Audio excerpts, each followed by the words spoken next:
어느 날 사랑과 신뢰로 쌓아 올린 관계가 예상치 못한 사건으로 인해 흔들린다면 우리는 깊은 슬픔과 혼란에 빠질 수 있습니다. 친구, 가족, 연인 등 소중한 이들과의 관계에서 생긴 상처는 단순한 불화 이상의 고통을 안겨줍니다. 왜 이런 일이 나에게 생겼을까? 라는 물음은 우리의 마음을 더 아프게 하고 앞으로 나아가는 길을 막는 장벽이 되기도 합니다. 인간 관계에서의 상처는 흔히 우리가 기대했던 것과 현실이 맞지 않을 때 생깁니다. 예컨대 가장 친한 친구가 내 비밀을 누설했을 때, 또는 가족이 내 노력을 알아주지 않고 비난했을 때, 이런 순간들은 우리의 감정을 크게 흔들어 놓습니다. 석가모니께서는 고통이 너를 붙잡고 있는 것이 아니다. 내가 그 고통을 붙잡고 있는 것이다. 라고 말씀하셨습니다. 이 말씀은 우리가 관계에서 받은 상처를 어떻게 다루느냐에 따라 삶의 방향이 달라질 수 있음을 일깨워 줍니다. 오늘은 부처님의 가르침을 바탕으로 가까운 사람에게 상처를 받았을 때 어떻게 관계를 정리하거나 새롭게 바라볼 수 있을지 함께 고민해 보겠습니다. 상처받은 관계를 다루는 일은 단순히 감정을 해소하는 것을 넘어 삶의 방향성을 재정립하는 중요한 기회가 될 수 있습니다.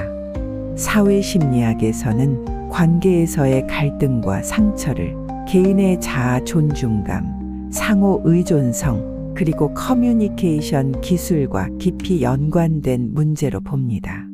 이를 통해 우리는 관계의 본질과 갈등 해결의 방법을 이해할 수 있습니다.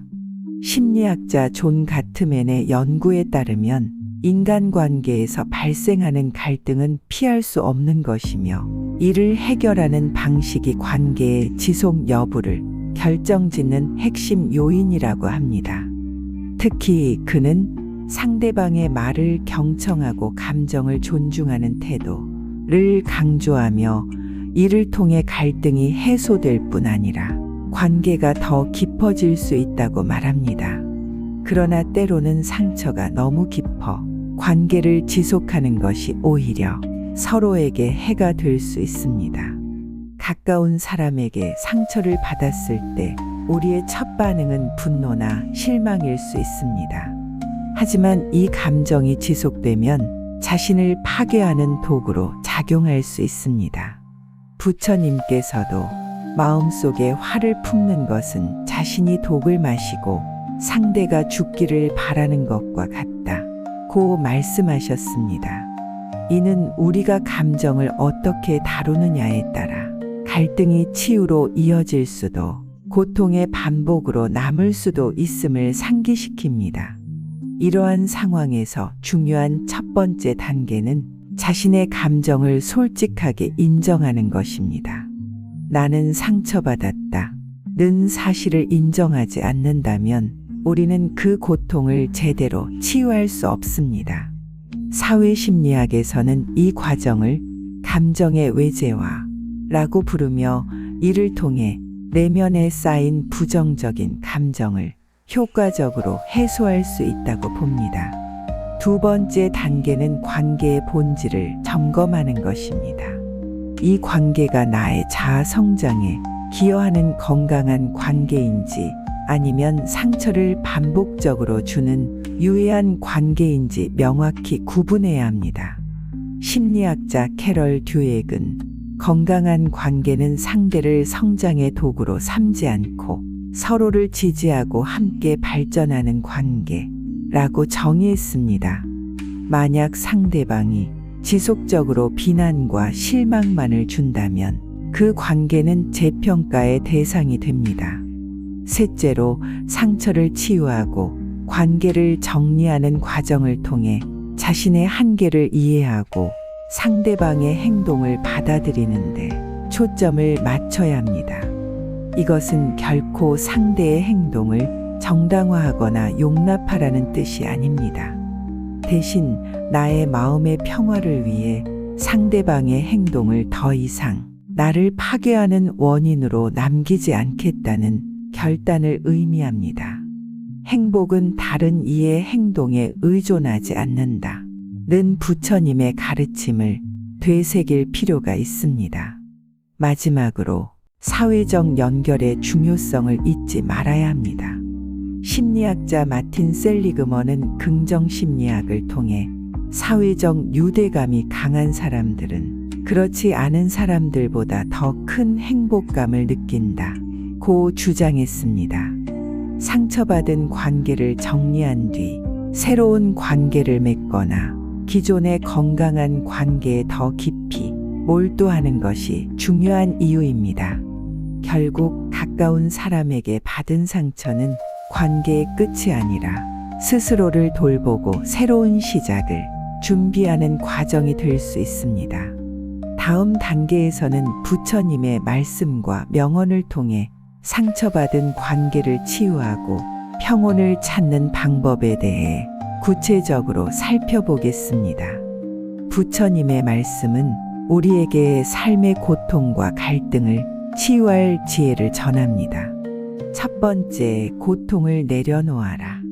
부처님께서는 고통이 너를 붙잡고 있는 것이 아니라 내가 고통을 붙잡고 있는 것이다 라고 말씀하셨습니다. 이는 고통을 내려놓는 과정이 상처 치유의 시작임을 의미합니다.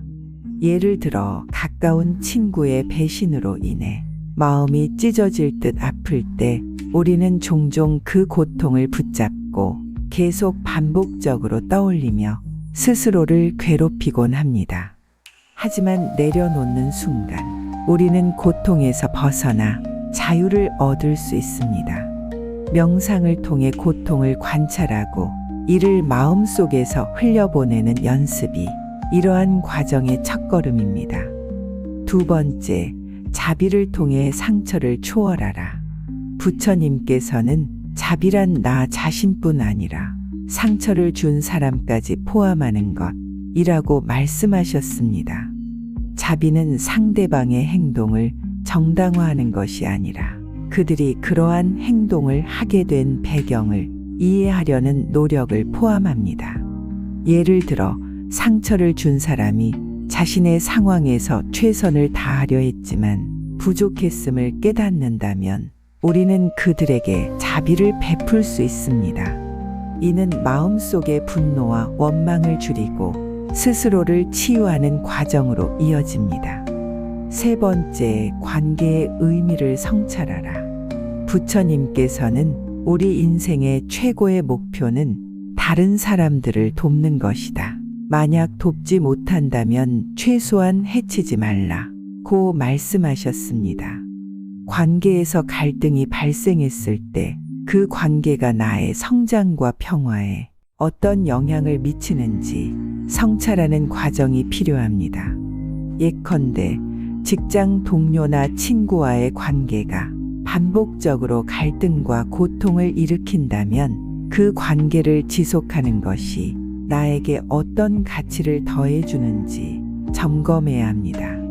관계를 통해 스스로 성장할 수 있다면 치유의 노력을 기울이고 그렇지 않다면 관계를 정리하는 용기를 가져야 합니다.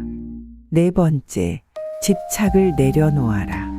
부처님께서는 집착은 고통을 낳는다고 말씀하셨습니다. 이는 상처를 준 사람이나 과거의 관계에 대한 지나친 집착이 우리를 더 깊은 고통으로 몰아넣을 수 있음을 경고합니다. 예를 들어 한 사람이 자신을 배신한 친구와의 관계를 회복하려는 집착에 매달린다면 그 노력은 종종 헛된 결과로 이어지며 자신에게 더 큰 상처를 남기게 됩니다. 집착을 내려놓는 것은 과거를 부정하거나 도망치는 것이 아니라 그 관계를 더 이상 삶의 중심에 두지 않겠다는 결단입니다. 부처님께서 말씀하신 비움의 미학은 우리에게 새로운 여정을 위한 공간을 마련하고 현재에 충실하며 앞으로 나아가게 합니다. 다섯 번째, 자신을 돌보고 새로운 삶을 준비하라. 너 자신을 등불로 삼아라. 내 자신밖에 다른 것에 의지하지 말라. 는 부처님의 말씀은 상처받은 후 스스로의 내면을 돌보는 것이 중요함을 일깨웁니다. 상처받은 경험은 종종 우리를 지치고 무기력하게 만듭니다. 이때 중요한 것은 자신을 돌보는 데 집중하며 마음과 몸을 회복시키는 활동에 몰두하는 것입니다. 예를 들어 명상이나 요가를 통해 고요함을 되찾거나 자연 속에서의 산책을 통해 마음의 평화를 얻는 것이 효과적입니다. 또한 독서, 창작, 새로운 기술 습득과 같은 자기개발 활동은 우리를 성장시키고 상처로 인해 잃었던 자신감을 회복하게 합니다. 상처를 극복한 후에는 삶의 새로운 방향을 설정해야 합니다. 부처님께서 말씀하신 것처럼 모든 것은 변하며 변하지 않는 것은 아무것도 없다. 는 진리를 받아들이고 과거를 교훈으로 삼아 더 나은 삶을 향해 나아가야 합니다. 가까운 사람에게 받은 상처는 우리의 내면을 가장 깊숙이 건드리는 고통이지만 부처님의 가르침을 통해 우리는 그 고통을 초월하고 평온을 되찾을 수 있습니다. 본론에서 살펴본 5가지 원칙인 고통을 내려놓기, 자비를 통해 초월하기, 관계의 가치를 성찰하기, 집착을 내려놓기, 그리고 자신을 돌보기는 상처를 치유하고 새로운 시작을 준비하는데 실질적인 길잡이가 됩니다. 부처님께서는 고통이 너를 붙잡고 있는 것이 아니라 내가 고통을 붙잡고 있는 것이다 라고 말씀하셨습니다. 이는 우리가 상처를 치유하기 위해 과거를 놓아주는 결단을 내려야 함을 상기시켜 줍니다. 또한 자비란 나 자신뿐 아니라 상처를 준 사람까지 포함하는 것이라는 가르침은 우리에게 마음의 평화를 되찾을 수 있는 길을 제시합니다. 상처를 받은 관계는 끝이 아니라 새로운 성장의 시작입니다. 과거의 관계를 떠올리며 고통스러워하기보다는 그 경험을 삶의 중요한 교훈으로 삼아야 합니다.